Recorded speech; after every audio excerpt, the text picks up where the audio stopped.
মোকালমৰাৰ দমদমাৰ পথাৰত অচিনাক্ত দুৰ্বৃত্তৰ গুলীচালনা। এজন ব্যৱসায়ীক লক্ষ্য কৰি গুলীচালনা কৰে তিনিজনীয়া এটা দুৰ্বৃত্ত দলে। খবৰ অনুসৰি ব্যৱসায়ীজনৰ চতলাৰ জাকিৰ হুছেইন বুলি জানিব পৰা গৈছে। পেছাত চেণ্ডেলৰ ব্যৱসায়ী আছিল জাকিৰ হুছেইন। ব্যৱসায়ীজন ঘৰলৈ উভতাৰ পথত ৰামপুৰ দমদমাৰ মাজত গুলী কৰে অচিনাক্ত বাইকত অহা তিনিজনীয়া দুৰ্বৃত্ত দলে।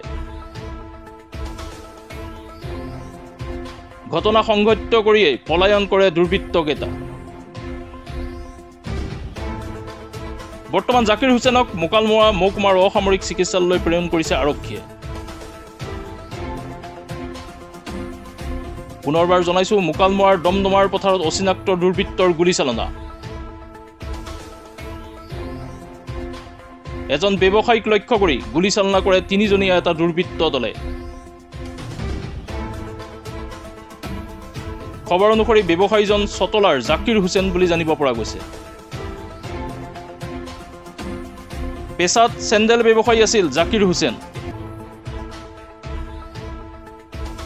ব্যৱসায়ীজন ঘৰলৈ উভতাৰ পথত ৰামপুৰ দমদমাৰ মাজত গুলী কৰে অচিনাক্ত বাইকত অহা তিনিজনীয়া দুৰ্বৃত্ত দলটোৱে। ঘটনা সংঘটিত কৰিয়েই পলায়ন কৰে দুৰ্বৃত্তকেইটা। ঘটনাস্থলীত আৰক্ষী উপস্থিত হৈ জাকিৰ হুছেইনক মোকালমৰা মহকুমাৰ অসামৰিক চিকিৎসালয়লৈ প্ৰেৰণ কৰিছে বুলি জানিব পৰা গৈছে। নলবাৰীৰ পৰা Pinkumoni ৰায়চৌধুৰীৰ report, my news any.